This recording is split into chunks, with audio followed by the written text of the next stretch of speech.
I was 17 when it happened. My name's Zach, and by then I had already learned the golden rule in our family. Keep your head down and don't rock the boat. Especially when it came to my mom. She was the queen of our suburban kingdom. Polished smiles at church, passive-aggressive texts in the family group chat, and a way of rewriting history so smoothly you almost believed it. Almost. My dad, quiet and worn down, mostly stayed out of it. My younger sister Maddie was her golden child. Dance recitals, honor roll, homecoming court, the works. Me? I fixed up my grandpa's old pickup truck and got a part-time job bagging groceries. That was apparently all the proof my mom needed that I was going nowhere fast. My grandpa, though, he always saw me differently.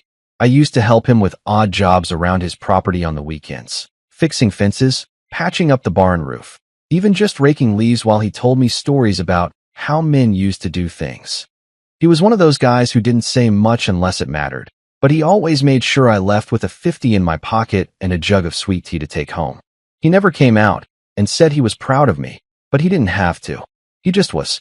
Every year on my birthday, he'd handwrite me a card. Not one of those glittery ones from the drugstore. I mean real paper, folded in half, shaky handwriting, always with some kind of life advice. Don't borrow what you can't pay back. Listen more than you speak. Stand up when someone shakes your hand. And every time, there'd be a check inside. Nothing insane, usually 50 or $100. Just enough to fill my gas tank and buy myself a greasy burger without feeling guilty. I always thanked him. I never expected more. That year, my 17th, my birthday landed on a Sunday. My mom insisted on a family brunch at our house. I use that term loosely because what she really meant was that she and Maddie would pose for Instagram while I played host, reheating frozen waffles and making sure there was enough orange juice. Grandpa was the last to arrive. I heard his old Buick crunching up the driveway and practically ran outside, if only to get a break from Maddie's shrieking over a smudged eyebrow pencil. Grandpa looked tired. His gray cardigan hung looser than usual, and his face was more sunken, but his eyes lit up when he saw me. We hugged, quick and firm, and he handed me an envelope with my name written in his usual blocky print. I tucked it in my pocket and promised to read it later. He patted my shoulder and nodded, like he always did. Brunch was the usual performance. Mom flitted around refilling coffee cups and complimenting Maddie's natural glow, ignoring the fact that she was wearing more makeup than a YouTube beauty guru. Dad said maybe 5 words the whole time. When I finally opened the card at the table, I read the message, smiled at the familiar bit of grandpa wisdom. Work hard, even when no one's watching, and then unfolded the check. It was for $100. I blinked, surprised. That was more than usual, but not wildly out of character. I smiled at him across the table. Thanks, Grandpa, I said, lifting the check. This'll help a lot. You didn't have to. He frowned, confused. What check? I held it up. The birthday one. $100. That's really generous. The room went silent for a moment. Maddie paused mid-selfie. My dad shifted in his chair, but my mom's fork clinked loudly as she set it down and stood up. I'll get more syrup, she muttered, disappearing into the kitchen. Grandpa leaned forward, squinting. Zach, I didn't write you a check this year. I laughed awkwardly, thinking maybe he forgot. It's okay. I really appreciate it. No, he said slowly. I wired you money. To your savings account. A week ago. $100,000. You ever feel the air get sucked out of a room? That's what happened. Everything froze except for my brain, which went into overdrive trying to make sense of what I'd just heard. 100,000? That couldn't be right. He had to be joking. But Grandpa wasn't a joking kind of guy. I looked over at my mom, who was now standing in the doorway, pale and still, gripping the syrup bottle like a grenade. What are you talking about? I asked, voice cracking slightly. My savings account. I called the bank, he said, ignoring my mom's laser glare. Your dad gave me the routing info years ago. Said you were saving up for school, maybe a truck. Figured you'd need a real boost soon. So I wired it. Last Monday, I felt sick. I hadn't seen a single notification. No deposit. No alert. My bank app showed the same sad 3-digit balance it always did. I stared at Grandpa, then turned to my mom. She blinked, tight-lipped. That's not. I mean, we should talk about this later. What later? I said, louder than I intended. You knew about this? Zach, she said sharply, like I was a child again. Not at the table. No, Grandpa said. His voice was quiet, but it cut through the room like a blade. I want to know what happened to the money. I stood up, my legs trembling, and pulled out my phone. I opened my banking app again, double-checking every tab, every account, even the one I hadn't touched since I was 13. Nothing. No deposit. No trace. My mouth went dry. Mom, I asked, more quietly this time. Did you move it? She hesitated. Just for a second. But it was long enough. Then she softened her face into that carefully curated expression she always used when trying to seem reasonable. Zach, honey, you're still a minor. We're just holding on to it for you. It's complicated. You took it. My voice cracked again, but this time with disbelief. You actually took my money? I didn't take it, she snapped. I managed it. There's a difference. What does that even mean? It means, she said, crossing her arms, that I made a judgment call. One that protects your future. Your grandfather doesn't always think through these things. And I wasn't going to let that kind of money go straight to a teenage boy with no plan. Are you serious right now? I stared at her, stunned. That was mine. It's our family's, she said flatly. And I'm not going to sit here and be attacked for making a responsible decision. Grandpa pushed back his chair, slowly. He looked even more tired now, not just physically, but soul deep. Like something in him had cracked. I gave that to Zach, he said. Not you. Not your husband. Him. She didn't respond. She just stood there, arms crossed, mouth pressed into a line, refusing to look at either of us. Grandpa shook his head and turned to me. I'll get it sorted, he said quietly. I promise you that. But I already knew. I could see it in her face. She'd moved it, used it, maybe even spent it. And I had no clue where to begin finding it again. That was the moment the illusion cracked. The perfect family, the careful brunches, the polite smiles. I realized then how deep her control ran. How many lies had been dressed up as concern. And I knew, right then and there, this wasn't over. Not even close. I didn't say anything else. I just sat back down, heart pounding, stomach churning, staring at the check for $100 that she had probably written in Grandpa's name without him knowing. A distraction. A cover. That night, while everyone was pretending nothing had happened, I lay in bed with my laptop open, logging into every bank, every email, every financial account I could remember ever having. And what I found in the following days, well, that's when everything really started unraveling. I didn't sleep much that night.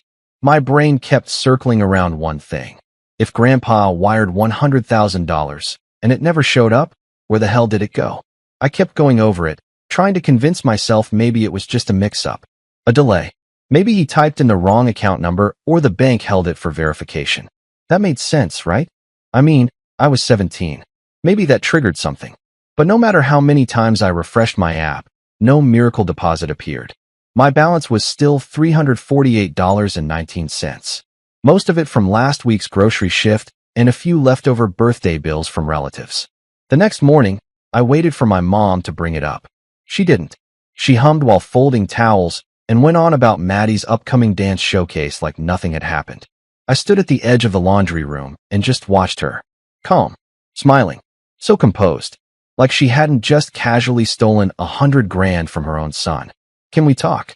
I finally asked. She didn't look up. We already talked yesterday. No, we didn't. You talked. I found out something huge and you just deflected. She folded a towel in half, then again, setting it neatly on the pile. Zachary, this isn't some dramatic betrayal. Don't twist it into something it's not. I swallowed hard. Did you spend it? That got her attention. Her eyes flicked up, just briefly. Excuse me. The money Grandpa sent. Did you spend it? There was a pause. Then she scoffed. Do you even hear yourself? You're acting like this is some criminal investigation. You're still a child. Your father and I made a responsible financial decision to safeguard a ridiculous amount of money that shouldn't have been thrown at you like a game show prize. So you did take it. She sighed and finally stopped folding. It's not in your account, no? And yes, we moved it into a secure family investment. It's doing more good than it would sitting in a teenager's savings account collecting pennies and interest. What investment? I asked, already dreading the answer. That's not your concern. It is if it's my money. Her voice sharpened. That money was gifted. And in this house, we manage gifts like that together.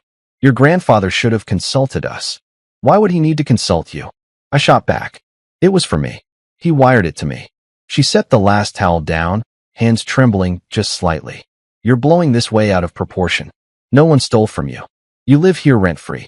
We feed you, clothe you, drive you to work when your truck won't start. That money is part of the family's future. And there it was. The family's future. Her favorite phrase. Translation, Maddie. I walked out before I said something I'd regret. But something in me shifted. That morning was the start of a slow burn. I didn't scream. I didn't throw things. I just stopped trusting her. Stopped assuming she had anyone's best interests at heart but her own. A few days later, I got curious enough to poke around. Not snooping exactly. But after dinner, I noticed her purse sitting on the sideboard while she helped Maddie stretch for ballet class. I glanced around and, heart pounding, opened it just long enough to see the front of her checkbook. The most recent carbon copy said, down payment, $87,000. My hands went cold. I snapped a picture of it and walked away like nothing happened. 2 weeks later, I found out what it was for. I came home from school to a big, sold sign staked in the front yard next door. Our neighbors had moved out months ago, and the house had been on the market forever. I didn't think anything of it until my mom greeted me with her usual bright smile. Guess what, she said. We're buying it. I blinked. What? She laughed. Next door? Isn't that amazing? We're going to turn it into a rental property. Or maybe an Airbnb. We haven't decided. But the market's picking back up, and it was such a good deal, we couldn't pass it up.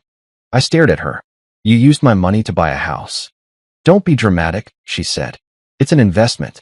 And someday, when you're older and understand how finances work, you'll see how brilliant this is. I felt like I'd been punched in the stomach. You bought a house without telling me. With money that was meant for me. She rolled her eyes. Oh please, Zach. You're 17. What were you going to do with it? Buy video games? Waste it on a truck with rims? That house will triple in value by the time you're 30. That's not the point. Then what is? I clenched my fists. You didn't even ask. You didn't tell me. You just decided it was yours. She went quiet for a moment, her smile faltering. Then she leaned in and lowered her voice. You live under this roof. You don't pay a dime in bills. Your grades are average. You're not getting scholarship offers. Maddie, on the other hand, is working her tail off every day in honors classes and dance and student council. She's earned our support. I blinked. What does Maddie have to do with any of this? She's going places. She has potential. And she'll need help soon. College applications, private coaching, maybe even a car. We need to think about what's best for everyone. I didn't respond. I just turned and walked away. Again, because deep down, I knew if I stayed in that room, I'd say something that'd fracture everything. That night, I did something I'd never done before. I called Grandpa. He picked up on the second ring. Zach. Yeah, I said, voice tight. Can we talk? We met at a diner on the edge of town. One of those places with cracked leather booths and a jukebox that never works. I told him everything. I showed him the bank screenshots, the checkbook photo, even the listing for the house next door. He didn't say much. Just listened. At one point, he closed his eyes and took a long breath through his nose, like he was trying not to explode. I should have known, he muttered. I should have wired it straight to you. You tried, I said quietly. She got there first. He rubbed his jaw. That money was from the land sale. I've been holding it for years. For you. I didn't want you to start adulthood broke like I did. Thought maybe it could pay for college, or tools, or seed money if you wanted to start something. I just wanted to give you a head start. I swallowed hard. You didn't do anything wrong. No, he said. But your mother did. He paused, then looked me square in the eye. You want it back? I nodded once. Yeah, I do. He tapped the side of his mug. Then we're going to have to be careful. Smart. She's slippery when she wants to be. I could have cried. But I didn't. I just nodded again, harder this time. It was late when I got home. My mom was sitting in the living room with her laptop and a glass of wine, scrolling through real estate photos like nothing had happened. Maddie was watching TikToks in the kitchen, earbuds in, humming along to something that sounded like a chipmunk with auto-tune.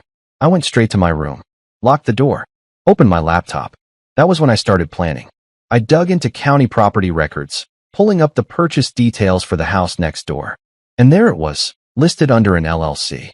The same one my dad used for his side projects that never seemed to turn a profit. It was a shell, a name. No actual company. No website. No employees. Just something my mom registered years ago for tax write-offs. But it was in my dad's name, not hers. That was interesting. I started keeping a notebook, tracking dates, statements, little things she said. I paid attention in a way I never had before. How she moved money, how she justified things, how easily she bent reality to fit her story. I didn't know yet what I'd do with it all, but I knew one thing for sure. I wasn't letting this go. And then, just when I thought things couldn't get worse, they told me the real reason they bought the house. It was a Saturday afternoon. I was out working on my truck when Maddie bounced over with a phone in her hand and a huge grin. "Guess what?" she said. I looked up from the oil pan. "What?" "They're giving me the house." I blinked. "What?" She laughed. "Not now, duh. But eventually. After it's fixed up. Mom said it'll be my place when I go to college nearby, so I can focus on school without dorm distractions. Isn't that amazing?" I stared at her. My heart was pounding. "You're getting the house?" Yeah," she said, like it was obvious. They said it just made sense. "I mean, you're probably gonna move out soon anyway, right? But I'll be here. And it's such a cute house. I already picked my room." She skipped off before I could respond, twirling her phone in the air. I stood there, oil dripping from my hands, heart thudding in my ears. They didn't just take the money. They gave it away. To her. That was the moment. The moment it all snapped into focus. This wasn't just unfair. It was war. And I was done playing nice. I didn't say anything that night. Not when Maddie bragged over dinner about how they might knock down the back wall to expand her room. Not when Mom poured herself another glass of wine and mentioned that everyone makes sacrifices for family. Not even when Dad, who hadn't looked me in the eye since the brunch, mumbled something about how opportunities come when you least expect them. I just chewed my food and stared at the plate. I don't remember what we ate. I just remember tasting nothing. That night in bed, I stared at the ceiling for hours. My chest felt hollow and tight at the same time, like I'd been robbed of more than just money. I kept replaying everything. The brunch, the checkbook, the house, the smirk on Maddie's face. The $100,000 I'd never even seen. Not a penny. Gone. Just vanished into drywall and future hardwood floors. And worst of all, no one apologized. No one explained. No one even acknowledged it like it mattered. It was just understood. This was how things worked in our house. You obeyed. You didn't question. And if you were the less promising kid, you learned to settle for crumbs. I hit my lowest point 2 weeks later. It was Maddie's sweet 16. My birthday had been 2 months ago, just brunch and a few gift cards. No party. No decorations. My mom said it was a weird time of year, and everyone was too busy. But for Maddie, they rented out the event room at a lakeside restaurant. Lights, catering, a live DJ. She had a glittery silver dress and a professional photographer trailing her like she was some kind of influencer. I didn't want to go, but I had to. Mom said I needed to support the family. I wore my best button down and tried to stay out of the way. The party was crowded. Kids from Maddie's school, teachers, some of Mom's friends, even our old neighbors. Everyone was dancing, taking selfies, hugging Maddie like she was the second coming of royalty. I sat in the corner near the dessert table, watching it all unfold like I was invisible. Then came the slideshow. I didn't even know they'd made one. The lights dimmed. Maddie squealed. The screen lit up with baby photos, clips from her ballet recitals, school awards. That time, she met someone semi-famous at a dance convention. Every photo was perfect, curated, golden hour filters, and soft music. Then came the voiceovers, Dad saying how proud he was, Mom choking up, talking about how Maddie was the dream they always had. Even Grandpa had a clip, though I'm pretty sure they filmed it without telling him what it was for. He just said something like, "She works hard. I hope she stays humble." I wasn't in a single photo. Not one. There were family shots, Christmases, birthdays, vacations, but I'd been cropped out or skipped entirely. I saw my own elbow once. Maybe. And the worst part? No one else noticed. When the lights came back on, everyone applauded like they'd just witnessed a cinematic masterpiece.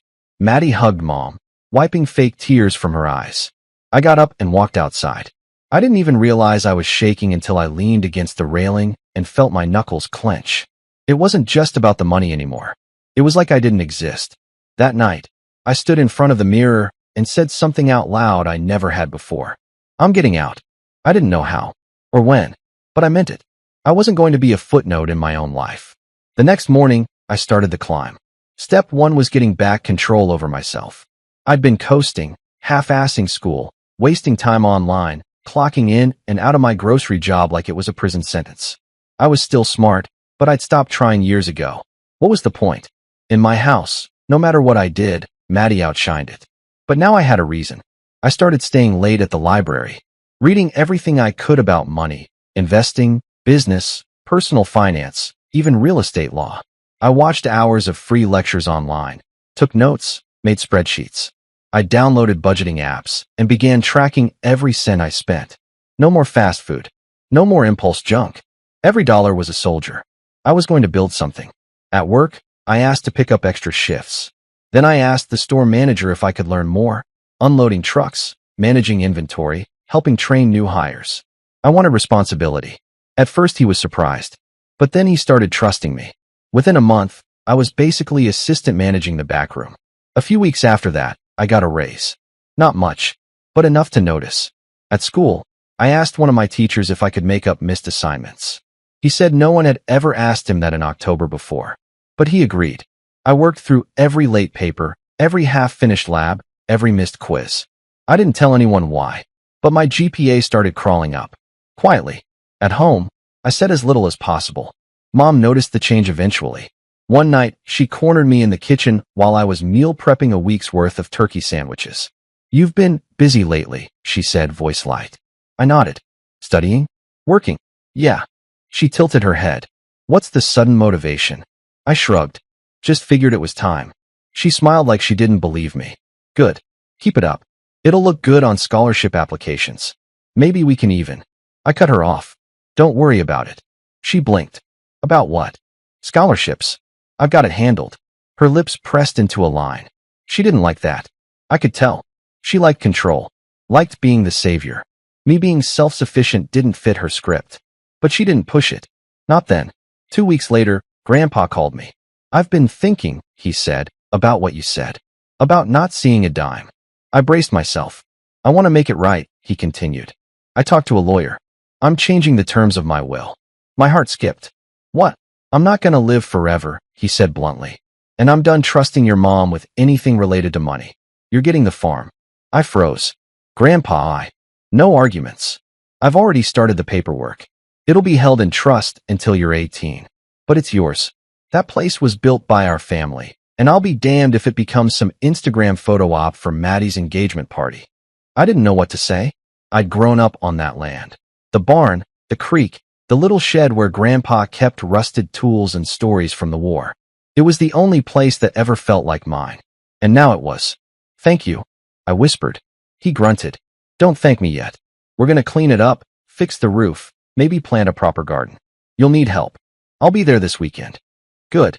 From that moment on, every free minute I had went into rebuilding that farm.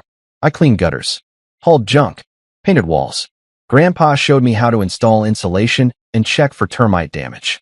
We patched up the barn roof together while listening to old jazz cassettes.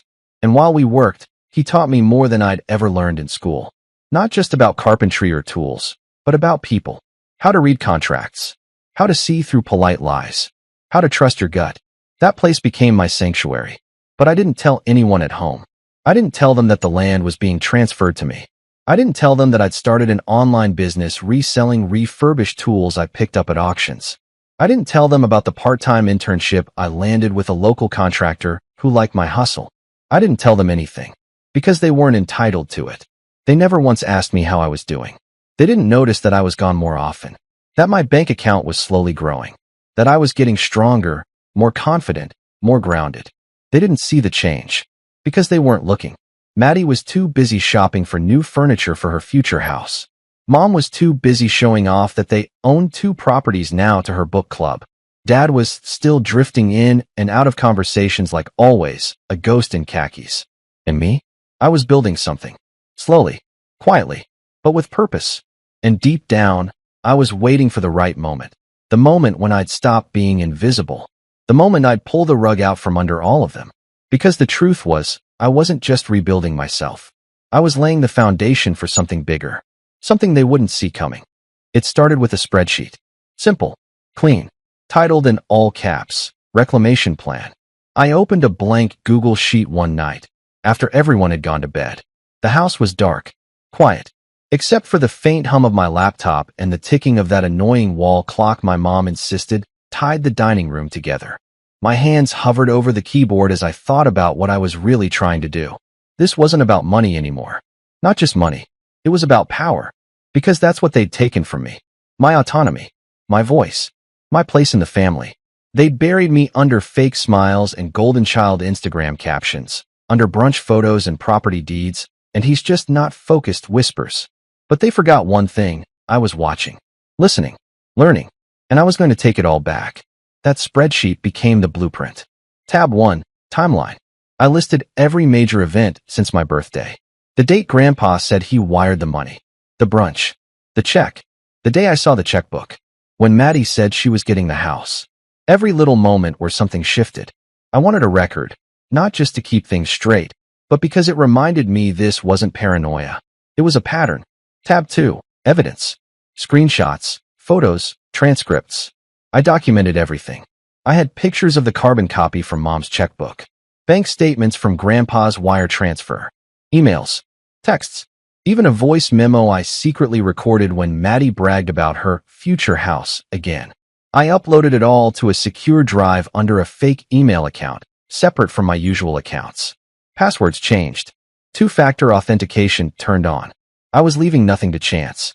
Tab 3, Leverage. This was the fun one. It started empty, but grew quickly.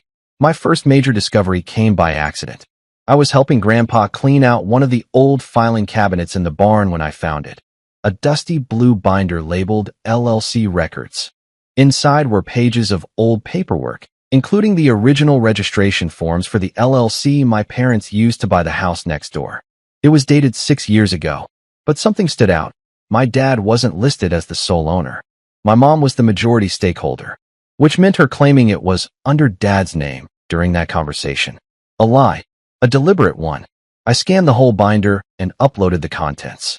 Then I dug into the county tax assessor's portal and found that the property was listed under the LLC, but the mailing address on record wasn't even ours.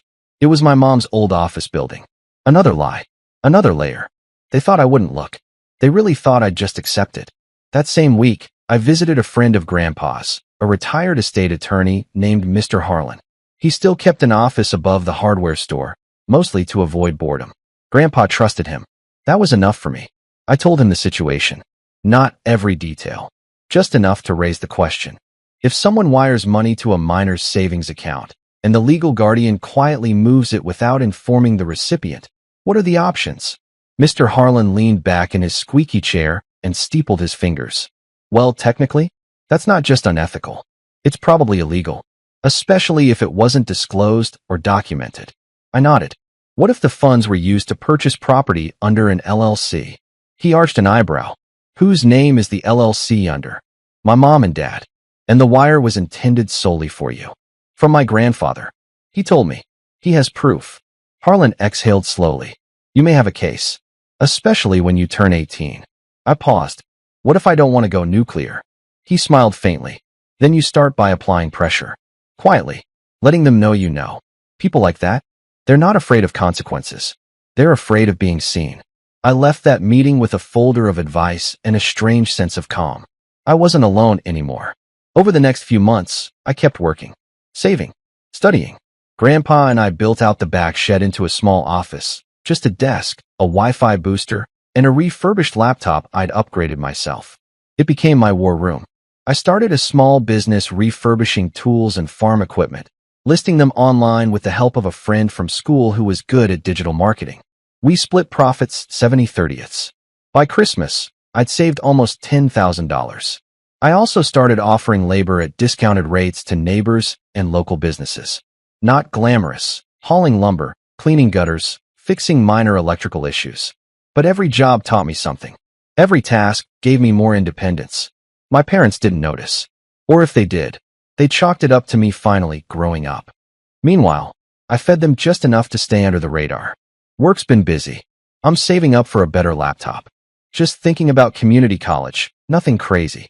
They nodded, mildly impressed, but never asked too many questions. Why would they? In their eyes, I was still playing catch-up. Still the background character in Maddie's highlight reel. But the tide was shifting. It really started to turn when Grandpa got sick. It was subtle at first, missed appointments, forgetting small things. Then one day, he got lost driving home from the post office. The doctor said it might be early onset cognitive decline. Maybe Parkinson's. Maybe something worse. We didn't know yet. But we knew one thing for sure. He needed to get his affairs in order. That's when he called another family meeting. It happened at the farm, in the living room, just like the old days. Mom, Dad, Maddie, and me. Grandpa stood in front of the fireplace, hands shaking just slightly, holding a thick manila envelope. I wanted you all here, he began, because I'm making some changes. Mom tilted her head. Changes to what? To everything, he said. My will, my trusts, my power of attorney. Mom's smile faltered. Dad, we can help with all of that. There's no need to rush into legal decisions. I've already filed them, he said. These are just copies. She froze. Filed them with who? County, my lawyer, and Zach. He handed me the envelope. Inside was everything. The farm, the remaining assets, his medical directives, his revised will, and a notarized statement clarifying that the $100,000 wired to me had been a personal gift, not a loan, not a family investment. You could have heard a pin drop. Then Mom said the quiet part out loud. This is ridiculous. Grandpa didn't even flinch. No, what's ridiculous is stealing from your own son and pretending it was for his own good. Dad looked like he wanted to melt into the carpet. Maddie looked confused. Mom, though? She looked cornered. This is revenge, she hissed. You're punishing me for trying to protect this family. No, Grandpa said. I'm correcting a mistake. One I let go too long. I didn't say a word. I didn't need to. Not yet. After they left, after the yelling and the slammed door, Grandpa turned to me. They're going to come after this, he said, nodding toward the envelope. Find ways to twist it. But don't let them. You're smarter than they think. I nodded, gripping the papers like a shield. The next morning, I got an email from my mom. Just one line. We need to talk. You're making a serious mistake. I didn't reply. Instead, I called Mr. Harlan and asked him to double-check the documents. He said they were airtight. A week later, I filed to open my own LLC, under my name only. I transferred my tool refer business to it and applied for a small business credit line using my savings as collateral. Approved. I ordered business cards. Zachary M. Thomas. Owner, Red Barn Restoration Company. Tools. Labor. Legacy. I left one on the kitchen counter one morning before heading out to the farm. That was the first time my dad actually looked at me like I was someone new. I didn't smile. I didn't brag. Because I wasn't done yet. The house next door, the one they stole my money to buy, it was almost ready. Renovations done. Maddie had already begun decorating it on Pinterest. My parents were floating the idea of moving her in during college. What they didn't know was that I'd been reading every clause in their LLC documents. I knew something they didn't. The final card was almost ready to play. And when I did, it wouldn't just be revenge. It would be a reckoning. The final move started with a knock on the front door. It was a Tuesday morning. Spring was settling in, the trees starting to bud, and the air smelled like wet soil and quiet tension. I knew my parents would be home.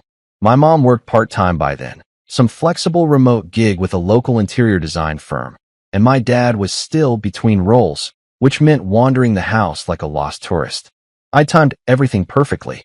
Mom answered the door with her usual fake warmth, expecting a neighbor or maybe a package delivery. Instead, she was greeted by a well-dressed woman in a blazer, carrying a clipboard and wearing a badge clipped to her lapel. Good morning, she said. Are you Mrs. Thomas? Yes, my mother answered slowly. My name is Claire Jensen. I'm with the county tax assessor's office. We've flagged a discrepancy in the ownership documents for the property located at 1139 West Holloway Lane, currently registered under an LLC managed by yourself and Mr. Thomas. I watched from my truck across the street. Windows cracked. Heart thudding. I couldn't hear the conversation, but I didn't need to. That was the spark. Here's how it all came together. While Grandpa's lawyer, Mr. Harlan, helped secure my legal standing over the farm and get everything in writing regarding the original $100,000 gift, I kept digging. Through public records, through the bylaws of their LLC, through real estate law, and I found something they'd overlooked. When my parents used my money to fund the purchase of the house next door, without any written consent, without documentation, without even disclosing the source of funds in the LLC's initial filing. They triggered a clause in the county's conflict of interest policy regarding trust-held contributions from minors. C.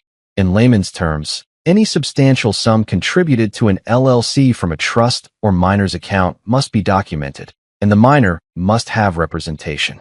I wasn't represented, and I had proof. Wire records. Trust confirmation from Grandpa. And the best part? Because the money came from outside their own joint funds, from my grandfather to me, and was repurposed into their LLC without disclosure, it created a breach of fiduciary duty, especially since they were the ones legally responsible for safeguarding my assets as guardians. In other words, they stole. And now, the county was investigating. After the visit from the assessor, everything unraveled fast. First came the calls, voicemails, messages. My mom left me 5 in 1 hour, ranging from fake concern to veiled threats. Zachary, this is your mother. We need to clear up this misunderstanding before it becomes a bigger issue. This is ridiculous. You don't understand how business works. Call me back. We raised you. We gave you everything. And this is how you repay us. I didn't respond. Not yet. Instead, I showed up 2 days later with Mr. Harlan at my side and a folder full of papers. We didn't meet at the house. That would have given them home field advantage. We met at the county mediator's office. Neutral ground. They looked tired. Panicked. My mom had lost that practiced poise she always wore like a mask. Dad sat slumped, eyes darting between me and the documents. Maddie wasn't there. She still didn't know what was coming. I assume you're aware why we're here, Harlan began, his voice calm. My mom opened her mouth, but Harlan held up a hand. This won't take long. He laid out everything. The initial gift, the illegal transfer, the misuse of funds, the real estate filing error, the tax implications. My parents tried to deny it at first, claimed family money is shared and Zach didn't need it. But the law doesn't care about favoritism. The law only cares about paper trails. And I had the receipts. Harlan offered a deal. They could avoid formal charges and a full audit by signing over the house immediately. All of it. Title transfer. LLC dissolution. In exchange, I wouldn't pursue damages or back taxes. They stared at me like I was a stranger. This is extortion, my mom hissed. No, I said quietly. This is accountability. It took an hour, but they signed. I walked out of that building as the sole owner of 1139 West Holloway Lane. It was mine now, and I wasn't done. 2 days later, I met with a realtor and listed it for sale. Maddie came home from school that afternoon to find the sign in the yard. She burst into the house in tears, screaming, "Why is there a for sale sign on my house?" My parents tried to explain, tried to spin it, but I didn't let them. That weekend, I held a family meeting at the farm. My turf. They came, reluctantly. Maddie wouldn't speak to me. My mom looked like she hadn't slept. My dad just kept staring at the floor. I stood in front of the porch, papers in hand. This isn't just about the money, I said. It never was. It's about what you thought you could get away with. The way you made decisions without me. The way you looked at me like I was disposable. No one responded. I turned to Maddie. I don't blame you, I said. You didn't steal the money, but you benefited from it. And when I tried to speak up, you acted like I was jealous. Her eyes were red. You humiliated me. No, I said. You were building your future on stolen bricks. I just took them back. Then I turned to my mom. You always told me I was the one who needed to grow up, that I didn't understand how things worked. But it turns out, I understood better than you thought. I watched. I learned. And I built something, without you, from scratch. I laid the final paper on the porch railing. I've spoken with Grandpa's medical team. I've filed the documents. I am now his legal medical power of attorney and financial custodian. Her jaw dropped. You can't do that. I just did. She lunged forward, furious. You think you're better than us now? Because of some farm and a flipped house? No, I said. I know I am. Because I didn't need to lie or steal to get here. She backed off. I didn't raise my voice. Didn't curse. Didn't gloat. Because this wasn't about vengeance anymore. It was about peace. They left in silence. No dramatic outbursts. Just the sound of tires on gravel and a slammed car door. 3 months later, the house sold. I put most of the money into a separate trust. One that Grandpa helped me set up. A chunk went into the farm, where we built out a greenhouse and started a local produce business. Red Barn Restoration Company became Red Barn Living, tools, labor, and fresh-grown vegetables. Small but proud. Grandpa's condition stabilized for a while. We spent long afternoons watching storms roll in, sipping lemonade, and listening to old blues records. Sometimes, we didn't even talk. We didn't need to. Maddie and I haven't spoken since. My dad eventually emailed me a long, rambling message about regrets and family and how things got away from us. I read it. I didn't reply. My mom sent a birthday card 6 months later. Inside was a $100 check. I mailed it back. No note. Just the check. I didn't need their approval. I didn't need their validation. I had my name on a deed, a business license in my pocket, and a grandfather who looked at me with real pride. And for the first time in my life, I finally felt like I was home. They took my future without asking, so I built a new one without them.